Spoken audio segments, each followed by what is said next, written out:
Hello and welcome to the Situation Report today. My name is Jeremy Stalnecker. I am your host, and this is the show where we do our best 3 times a week to give you the information and perspectives you need to navigate an ever-changing culture.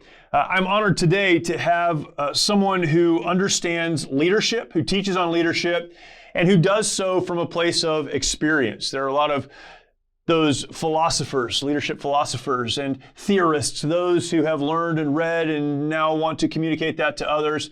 And then there are practitioners, those who are now teaching others what they have learned through experience, through hard work, and really through, as is the case with our guest today, combat, an unforgiving environment, an environment where if you don't lead well, then very bad things happen.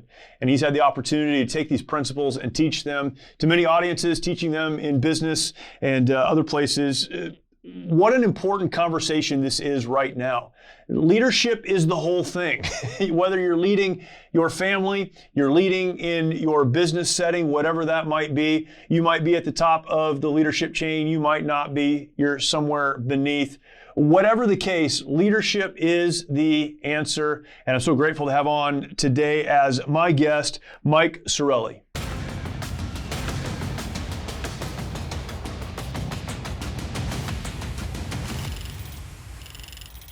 Honored to have as my guest today, Mike Sarraille. If you're not familiar with Mike, you need to be. This is an introduction to the work that he's doing. Involved in a lot of stuff. Former United States Marine Corps Force Recon Marine and Sniper, then transitioned into the Navy, became a Navy SEAL.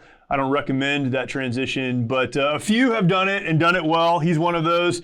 Entrepreneur, CEO of the Talent War Group, which I'll let him talk about. CEO of ATTA, which is a really cool, really collaboration with Men's Health. And again, I'd love for you to talk about that as well. Author of The Talent War, How Special Operations and Great Organizations Win on Talent. Host of Truth and Tribe podcast. Man, you're into everything. I don't know how you have time to even do this interview, but thanks for doing it. Appreciate it. I think my wife would agree with you on that one. Just tell me to pick a few things and stick with it. Just one sort of fact check there. I wasn't a Force Recon Marine. I was a Recon Marine. I served at the battalion level, so I don't want to take away from the guys that had what it took to make it to the Force level. That would be, I would love to do a whole show just on the difference between Force and Battalion Recon. I have very strong opinions on that as a former infantry officer. But man, I appreciate your service. And I mentioned before we jumped on, with the work that we do, our audience really at least appreciates military service. And in this world, we need more guys like you standing up and talking about that and really presenting what it is to have served honorably and then to do it after the military. This is something I'm screaming about all of the time. 20 million plus veterans in the United States. We have a dearth of leadership. I mean, an absolute vacuum in our country. And yet we have men and women who have been taught how to lead, who have led in difficult circumstances and difficult places, and by and large aren't doing it. So appreciate what you're doing and how you're leading forward on that. You know, the 2 words American exceptionalism are becoming rarer and rarer these days. And what made it so exceptional was the level and quality of leadership that America produced, that the world, quite frankly, looked to us as, again, the president, the leader of the free world. And 20 million vets, that number is going down.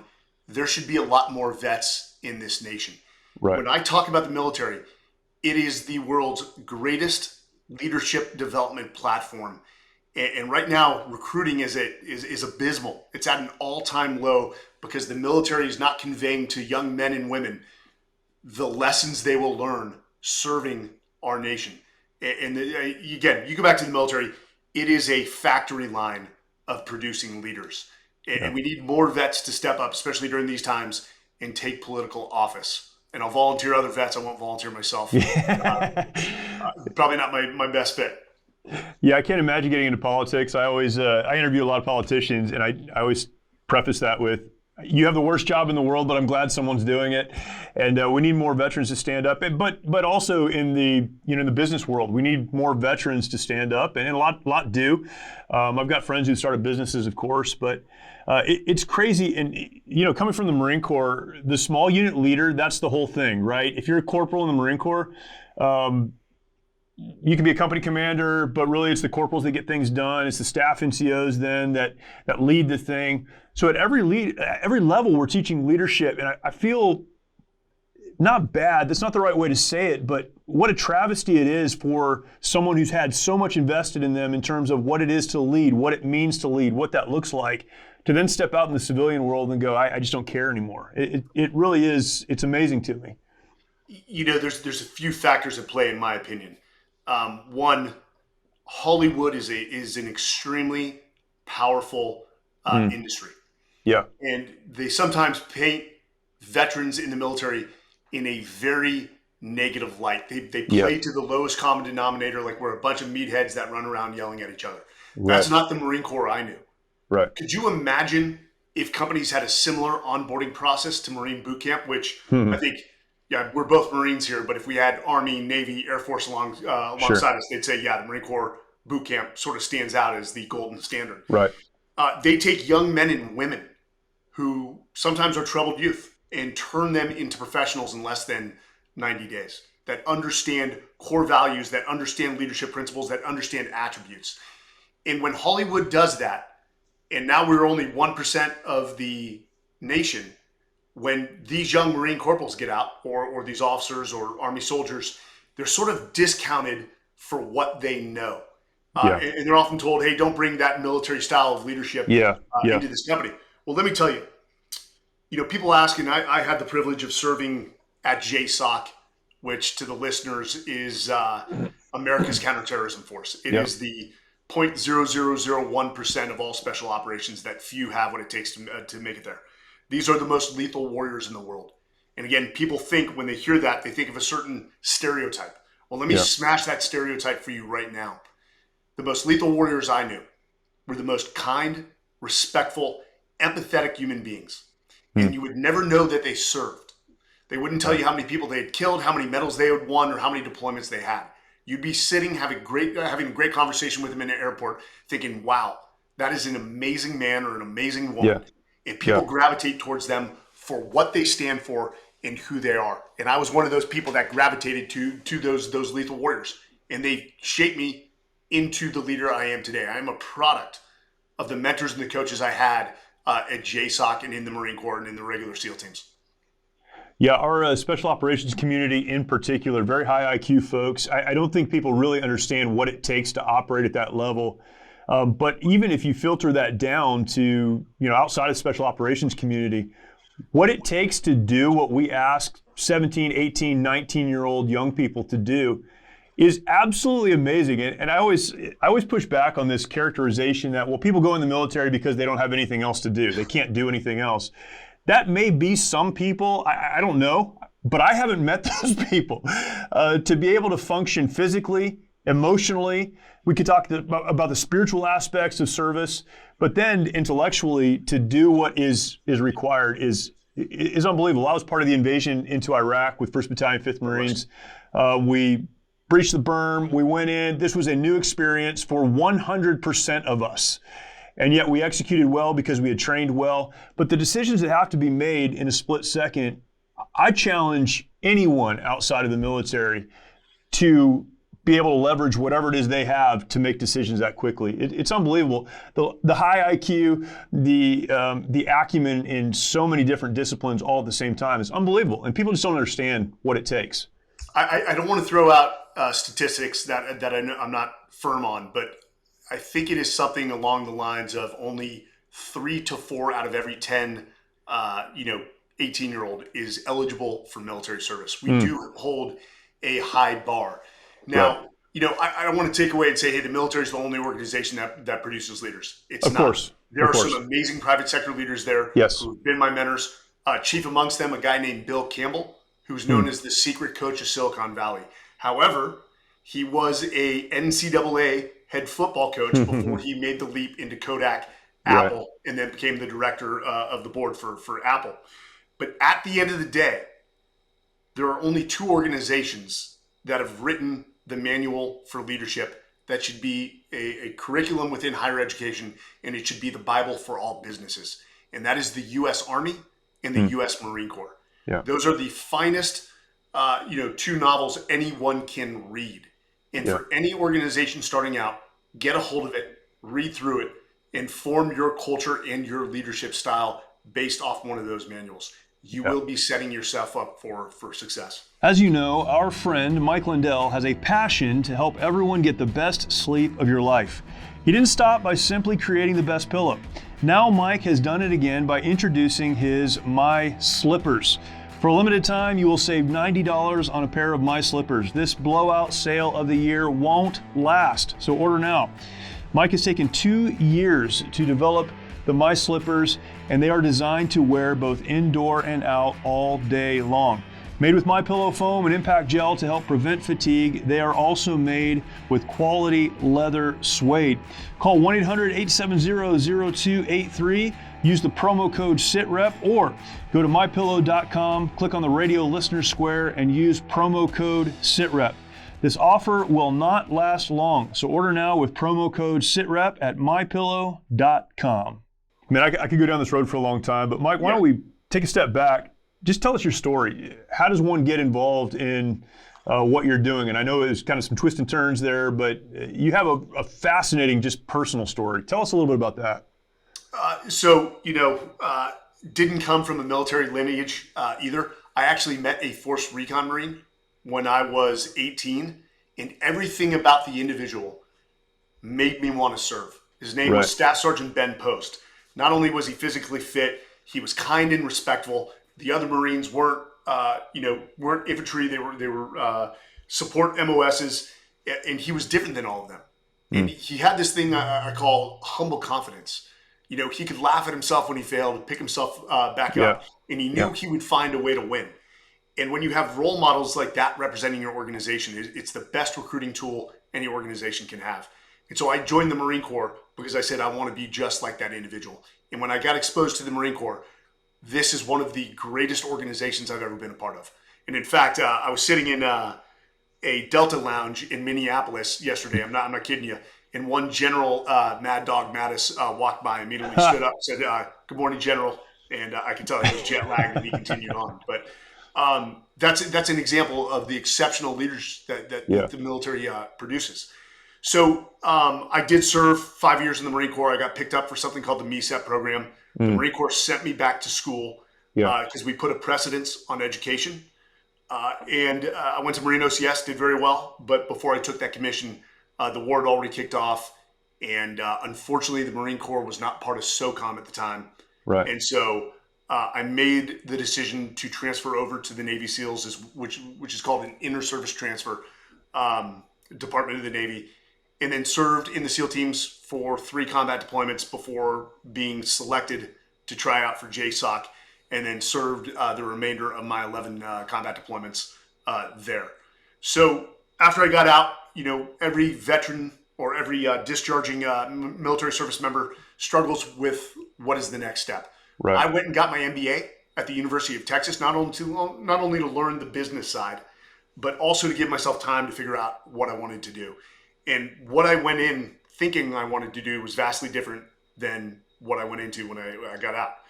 One of the things, I've started a number of businesses, Talent War Group, which is sort of based off the book we wrote, The Talent War, is an executive search firm that places a lot of high-performing veterans as well as high-performing civilians into C-suite or managerial roles.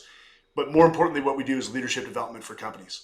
Companies that don't know how to develop a leadership development ecosystem, we come in and build that framework. We give them the initial curriculum. We follow a train-the-trainer model, which means we train the leaders within that organization to become the coaches and mentors that their organization requires to take it to the next level. Now, along that path, one thing that doesn't sit well with me is I lost a lot of brothers and sisters from the SEALs, from Special Operations. Right. Even one incident in particular was known as Extortion 17, the largest loss of life in Afghanistan. It was a helicopter. 31 Americans were killed. 17 were were close friends of mine that I'd served in combat with, and how quickly we forget their legacy, especially during a Yeah. time when, and I try not to be judgmental or too critical, we are squabbling as Americans over things that are just not that important. And we forget the fact that young men and women who are future private sector leaders, future politicians, future educators, gave their lives and were cut short Yep. for our nation and our democracy. So I started something called Legacy Expeditions. Now, Legacy Expeditions is, and where I intend to take it is, one, we do extreme adventures to uphold the legacy of our fallen. And for example, we just went to Iceland, myself and a man named Andy Stump, also a Navy SEAL. Yeah. He's the host of the Cleared Hot podcast. Yep. And amazing. He makes me look stupid. The guy is that articulate, that well-spoken. And we did 4 jumps. Unfortunately, it was supposed to be 16 jumps, but the 4 jumps in honor of 4 fallen on each jump. And all we're asking for people to do is just go read these people's stories. Your jaws will drop. That these young, men and women gave their lives. They were cut short, and they were all already high-performing individuals. But where I want to take Legacy Expeditions is I want to take more veterans on those extreme experiences who may be struggling with that transition. Because when you leave the military, you leave one of the greatest support mechanisms in the world. Right. And I want them to feel that thrill again. And when you're out under a canopy, parachute canopy, at 5,000 feet above Mount Everest, it is the most spiritual thing that, for me, you can think of. And it's been almost cathartic for me. And I want more veterans to realize that as we're raising funding for veteran organizations and upholding the memory of amazing Americans who set the example, the shining path for us to follow. We're not following that path. And that's a shame right now. It's awesome to hear you're doing that. I read your bio on your website, and you said something like this. I'll probably get it wrong, but something like, I had this support group, I had this community, I had these people that I was connected to on Monday, and then they were gone on Tuesday because you had gotten out and you had transitioned. And so many men and women who serve, it is in that transition that they lose, we might say lose themselves, really they lose their identity. They knew who they were, and now they don't. And being around men and women who have also served helps with that. What did that process of not only finding what you wanted to do as you went back to college and, what do I want to do with my life, but kind of re-engaging with your identity or readdressing that, whatever terminology you'd use for that. What did that process look like for you? I know that's a big struggle for a lot of men and women who have served. Yeah, I'll tell you what, it's not linear at all. It's zigzags, and a lot of times it's about 5 steps back for every 1 step you take forward. You're absolutely right. The military is a tribe. And in that tribe, we hold certain attributes dear. Selflessness being one of them. And so for a veteran leaving the military and then all of a sudden re-engaging into normal society where selflessness is a rare trait, it can be a shock, a culture shock to you. Where you are so team-oriented, you step into a culture that is self-oriented. Right. And this is not a process that you figure out overnight. Sometimes it takes years, and that's okay. And we try to tell veterans the truth. It sucks. There's no way to sugarcoat this. Yeah. You're going to have to redefine who you are. You're going to have to redefine what purpose means to you. And redefine in sense of what occupation brings you a sense of purpose. You're going to have to, basically create a new tribe, and that's okay. Hopefully finding people that are like-minded. And you're doing sort of several different facets to sort of, sort of assimilate back into a culture that is different. And that path is different for everyone. I'd like to say some people it takes a year, others it takes 7 years. So there's no one set path. We just need more assistance for our veterans to help them along the way.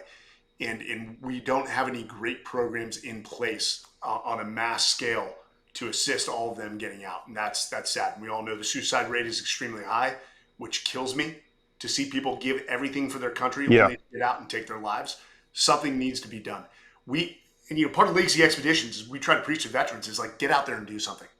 Yeah. Get out there and do something. It doesn't have to do with money. If it's, climbing a hilltop, the closest hilltop to you, If it's getting out on the water and paddling 20 miles, do something. And do it in the memory of those brothers and sisters that you lost. And remember, they died so you could live. And you actually need to find the joy in that. Let me say this, Jeremy. I know you probably lost Marines. And, if you're sitting at home drinking whiskey in a dark room, that's not what they died for.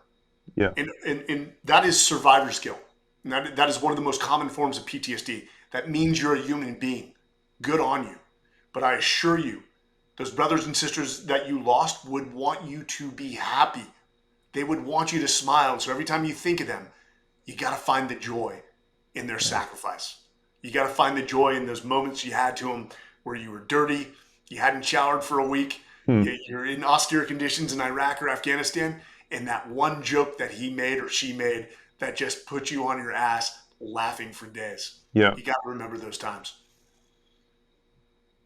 That's great. I have a picture hanging up in my office. I've had it since I left the Marine Corps, and it's of my platoon in the rubble of one of the buildings of the Al Azamaya Palace on the north side of the Tigris River in Iraq. And it's crazy how much, and you would understand this, a lot of people listening will think I'm crazy, but that picture kind of speaks to me when I look at those young men and you look at that unit, and it's exactly what you said. There are times where I'm like, you know what, forget it. None of this matters. And you look at those guys and you think, I've got to do it. I'm a Christian. I believe I need to do it because God calls me to things. I'm a husband. I'm a father. But I also represent those guys, and some of those guys didn't come home. Some came home and then went back to, follow on operations and lost their lives. Some have taken their lives. I have zero excuse for not doing well and accomplishing important things in this life. And it drives you. And it's important that you understand that. And Jeremy, I've got pictures of my old units all around my office here. And I have got pictures right now, 3 pictures of Michael Mansour, who jumped on a grenade 3 feet from me on a rooftop in AR Ramadi. He was awarded posthumously the Medal of Honor. And that bothers me to this day. There are hard times. There are times that I just break out in tears in private because I can't find the joy. Yeah. But you've got to weather those dark times, and don't let the evil voices whisper in your ear that it's not worth it take control. No one's saying it's easy. No one says you're going to find the joy at all times. This is a fight. And don't forget that you are warriors. And a warrior is not about profession of arms. A warrior is about a mindset. And a warrior understands that there will be more hard times than there will be good times.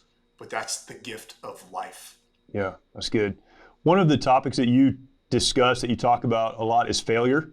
And I think that's interesting. Someone could look at you and say, well, it's all about success. This guy is genetically predisposed to accomplish these things. And maybe you are. Maybe you're genetically better than the rest of us.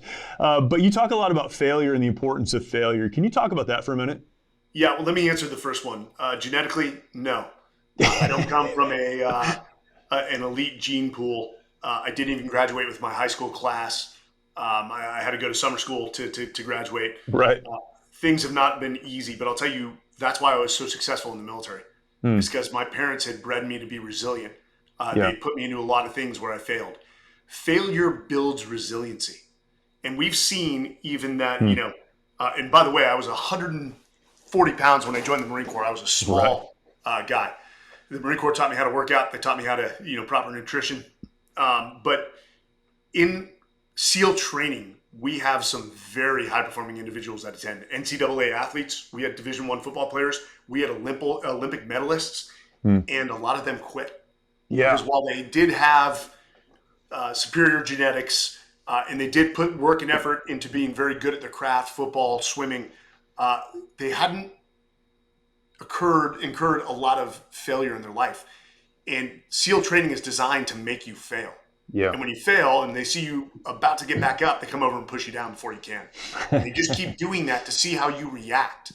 Yeah. And so these kids that don't come from, great backgrounds or weren't great athletes, that everything has been a challenge in life, it wasn't new to them. They knew just to keep fighting through. But for that athlete who'd maybe always been pampered, a lot of them didn't know how to deal with that failure and quit. So the bottom line here is failure is part of the process. That's what you have to understand. You have to change your thought paradigm of how you see failure and understand that it's part of the building blocks to achieving whatever your goals may be. Yeah. And a lot of people opt not to step into the arena because of their great fear of failure. Once you make that thought paradigm, that thought, you change your thought about failure, you'll understand it's part of the process and you won't fear it as much anymore. Yeah. Yeah, it's so important. If you're unwilling to fail, I spent a lot of years of my life, almost afraid of failure, to the point that I'll say I would function at an above average place. And so that got me further down the road than a lot of other people, because I could work hard and I could do those things. But I knew where my limit was, and that limit was, if I go beyond this, I might fail, so I won't. And in that, you hold yourself back. If you're unwilling to cross that line and at least give it a shot, you may be better than the average, you may be better than most, but you're not all that you should be. So let's look at it. You just brought up a great point, and we talked about it in the book, The Talent War. True growth and learning take place outside one's comfort zone. Yeah. Could I take, let's say, 20 very high-performing football players out of high school and train them how to be Navy SEALs? The technical, tactical aspect of the job. 100% I could. Yep. But the reason the training is so hard is that it's designed to push people outside their comfort zones. Right. Because that's when true character emerges. Right. So you have to. We are in a society that has gotten way too comfortable, and with that, way too entitled to think that, we don't have to push ourselves. You do. You do. The only way you're going to learn is getting out there and accepting that you're going to be uncomfortable. And as we know, in the military, we often say it, get comfortable with being uncomfortable. Yeah. And if you could do that throughout your life, your trajectory for growth and learning is going to be much higher than the peers around you. You just have to try. There's a phrase, and I won't say the complete phrase, that somebody taught me. In fact, one of my guys taught me in the SEALs, is he had a motto. Before something where he was nervous or uncomfortable, he'd say the word F it. Yeah. F it. We'll leave the F for imagination of people. And he explained to me, he's like, F it. What's the worst that can happen? I can step in front of this crowd and stumble on my words, but I'm still going to live. I'm going to move on tomorrow. I'm going to learn. I'm just going to continue moving. And so I sort of took that from him. And, I speak for a living. And before I step on stage, hopefully my mic's not on, I just sort of say F it. Yeah. And then attack. Yeah. And it's been a great motivator for me. I think that's a fight that people need to fight throughout their lives. I believe, and I've got kids, I've got a couple older kids, and I've taught this to my kids, you got to do hard things. You got to do hard things. Well, why? Because you need to do hard things. I spend a lot of time running. I hate running. I've always hated running. I run ultra marathons. People always say, well, in order to run 30 miles or 60 miles or 100 miles, you must love running. I hate running, but I value doing things that are difficult. And if you come to the place in your life where you're going to take the easy path instead of the hard one, are you really living? I mean, that's the question I ask people is, are you really living if you're unwilling to push hard and be uncomfortable? There's a phrase, what is it? Easy choices lead to a hard life. Hard choices lead to a good life. Not an easy life, a good life. Right. There's a reason I still skydive. So I took about a 5-year break from skydiving, which we did a lot in JSOC because I had a hip problem and eventually got it replaced. And almost 9 months to the day from my hip surgery and taking that 5-year break of skydiving, a buddy of mine was leading a skydiving expedition to Mount Everest. And I said, what do I got to do to get on it? Yeah. I said, this much money. And so he said, have you been skydiving? And I'm like, yeah, sure, buddy. He's like, when's the last time you skydived? Like, last month. I'm not proud that I lied to a friend, but I think he understands. And skydiving scares the living crap out of me. Yeah. And that's why I do it, because it is so intoxicating. And I learn every time I jump, I get better and better. Now, I want to say something too, like, people, you guys in the military are fearless. No. People who are truly fearless are sociopaths. Right. They should be locked up somewhere.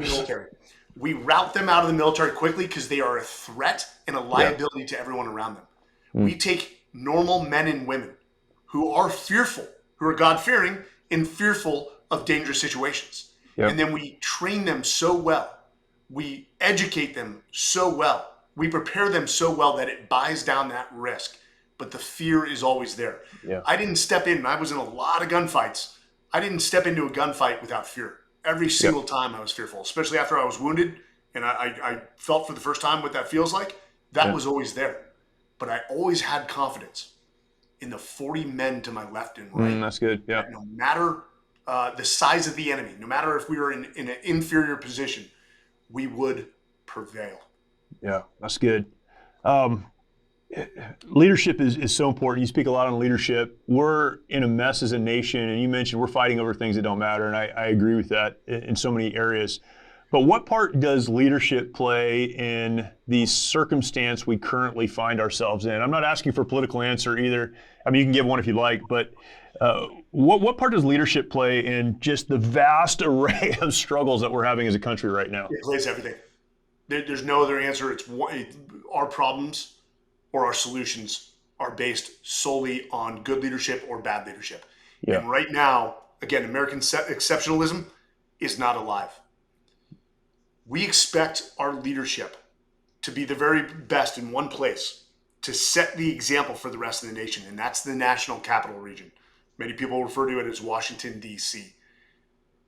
And our leaders are not upholding the principles, the concepts, and the attributes that we know are indicators of good leadership. You know, when you say the buck stops here, it's not just a byline you throw out. No, the buck stops with you. Not passing blame on others. If you take a leadership position, whether it's the President of the United States, it's the CEO of a company, and that organization is not performing, the buck stops with you.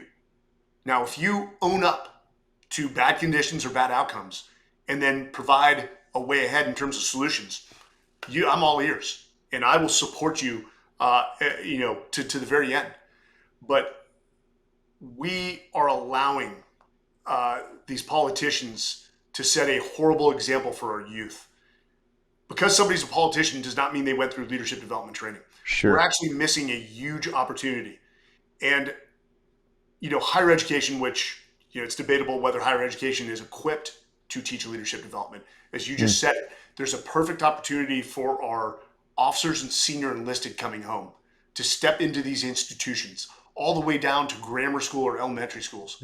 Start teaching leadership to our next generation. So God willing, that they are better than we are. Because right now, and I take ownership of it as well, our generation is not setting a shining example for them. We need to double down on leadership development. And it starts with our younger generation. And it also starts with setting the example. There's a principle that both the Army and the Marine Corps hold dear within their leadership principles. And I know you know this. It says lead by example. If you forget all else, don't forget this one. People will be what people can see. As a leader, people are watching you. You have to live what you preach. This rules for thee, not for me. That degrades any credibility whatsoever. So as leaders, even in the hard times, you have to make the hard choices, even if it impacts you and your family harshly, and you set the example. And people are forgetting that. I don't care how much money you have. I don't care if you have fame. You must set the example at all times for the people that are following you, people who have entrusted their well-being to you, if you're the CEO or, again, the president. That's fantastic. Let me follow that with this question. How do you lead when things aren't going well? So we look at a nation that is what we have, things aren't going well. Every metric you could use, you could say things are not going well.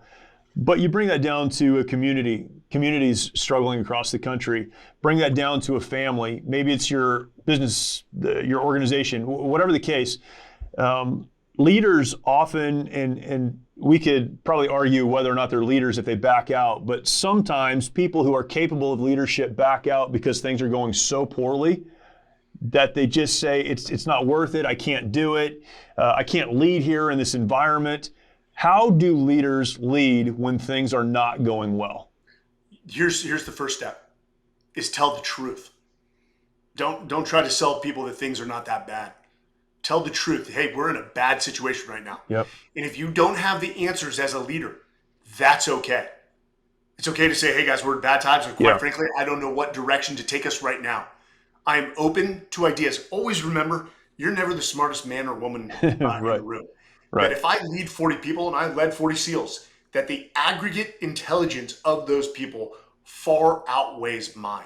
Sure. And so there were scenarios where I stepped in and I said, hey guys, I don't know what the right course of action is here. What do you think? And I canvassed the room. It's sort of what Simon Sinek takes all his great leadership lessons from the military. Right, he's smart. We should trademark things before Simon Sinek comes in the house. But leaders speak last. Listen to everyone's ideas. They may have, at the end of the day, let's say your junior person in an organization comes up with the best idea. We have a phrase in the SEAL teams, best idea wins. Competency knows no rank. Competency doesn't know tenure. If our youngest person comes up, or our least experienced person comes up with a great idea, we say, that's awesome. We're going to do that. And in fact, I'm putting you in charge of this initiative because you're the one that thought it, that sort of dreamed it up. And so you must have a vision behind it. So I'm going to put resources in place to make sure that you're set up for success, but you own this one. And of course, as a leader, I technically own it. At the end of the day, the buck stops with me. So tell the truth, canvass your people, work together to identify solutions. And once you've identified solutions, there's a difference between agreement and alignment. Right. And the SEAL teams are like, oh, you guys must have agreed on everything. Absolutely not. But we had alignment. We had buy-in to that organization. We were all mission focused or mission oriented. We disagreed on the course of action, the right course of action. But once a decision was made, everyone gets behind that leader as if the decision was their own and tries their very best to make sure that that outcome is victorious. Yeah, that's fantastic. Man, so much else we could talk about here, but maybe we conclude with you talking a little bit about ATTA, one step at a time, what you're doing there, and kind of the scope or what your intent is. Yeah, so ATTA, we call it the ATTA way, which actually comes from a philosophy I call the Everyday Warrior. I've got a new book coming out in January called The Everyday Warrior, a no-hack practical approach to life. And I think people will find it very direct and pragmatic, and I don't color code anything. It's about that warrior mindset, and it talks a lot about failure and victimhood, and how one of the worst pandemics that our nation is facing is not COVID, it's victimhood. Yeah, that's good. We are enabling victims. You own your outcomes. You own the decisions you make. My circumstances don't define me. My decisions do. So from that Everyday Warrior, part of it, one of the philosophies is the ATTA way. One step at a time. How do you accomplish anything? How do you climb a mountain? One step at a time. Yeah. That it's very powerful when you think about it. People in today's society, because they're being sold this, are looking for shortcuts and hacks. Take this pill and you'll lose 30 pounds in 30 days. Yep. Those are fake. They don't work. Right. And if you take that pill, let's say you lose 30 pounds right away, you have failed to establish the positive habits required to keep that weight off. Yep. You'll put that 30 pounds right back on. Yep. So we promote within the Everyday Warrior concept, building positive habits one step at a time. Yeah, that's awesome. Where can people hear your podcast, read what you've written, learn more about you and the organizations that you're responsible for? So Truth Plus Tribe was a select season in the wake of how Afghanistan ended, and it was very military focused. If people want to go listen to it, it's on Apple Podcast, and it is vulnerable. We got really vulnerable in the wake of what happened. My new podcast is through Men's Journal. It's the Men's Journal Everyday Warrior. It's a whole initiative, hence the title again. They can find it on Men's Journal. It's on the top menu. We have great guests from Sammy Hagar to Mel Tucker, the head football coach of Michigan State, which I recently interviewed. That guy was spitting gold. That's awesome. What a leader. Michigan State fans are lucky to have him. He is a character individual who's going to take that program to new heights. And he already did. They had 11-2 season. But Everyday Warrior, we're putting out articles on failure, on mindset, on stress, on leadership. And I've put together 16 great contributors, one of whom is a Marine infantry officer. We've got to have one. That's got to lead the whole thing. It's got to lead the whole thing. Yeah, special forces, senior enlisted advisors, doctors for the health and wellness side. You know what? The thing that drives me is curiosity. I love speaking to people because I'm so curious of how they've gotten to where they have. Because I Yep. don't have the answers. I don't try to pretend I have the answers. So when you put me in a room with amazing people, hey, it's like the Proverbs: iron sharpens iron, and so as one person sharpens another. That's what I truly believe in, and that's why I am very particular in who I surround myself with. It's awesome. Mike, thanks so much, man. I hope we can do this again. Really, really appreciate it. And man, your insight's just fantastic. Thank you. Jeremy, thank you for having me on, and Semper Fi, Mac. Semper Fi. Many of our veterans feel they need to fight their battles alone. This self-isolation has led to the staggering statistic of more than 20 veterans taking their lives every day. The mission of Mighty Oaks is to eradicate the veteran suicide epidemic and help our warriors change their legacies. We've been able to help over 4,000 veterans and first responders by equipping them with the tools they need to live the lives they were created to live. Our faith-based, peer-to-peer approach has one of the highest success rates of any program available today, offering hope and understanding to those who need it most.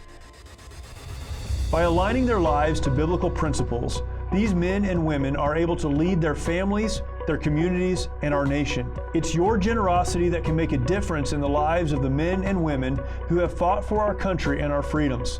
Now that they're home, don't let them fight alone. Learn more at mightyoaksprograms.org. Grateful for Mike's time today. We could have spent probably 4 hours just breaking down these other topics that were brought up, and man, so much good stuff here. I hope you'll go and check out his work, listen to his podcast, and you'll be thankful that you did. I appreciate his time with us today. If you're not yet subscribed to this podcast, make sure that you subscribe right now. You're listening somewhere, go ahead and subscribe. That would be fantastic. Then take some time, go over to YouTube. You can find our channel on YouTube, and once you find the channel, The Situation Report, you find the channel, hit subscribe, then hit the notification bell. That lets you know when this content comes online. 3 times a week, we're putting out new episodes, but also an archive of old episodes you can find there as well. And I've mentioned this, some of the episodes that we've done, YouTube doesn't love, so they're not there. But most of our archive you can find on YouTube. You can watch the video, and I hope that you'll do that. Share it out, leave us a comment, and interact with us. We'd love to connect with you there. Thanks for watching. Thank you for listening. We will talk to you next time.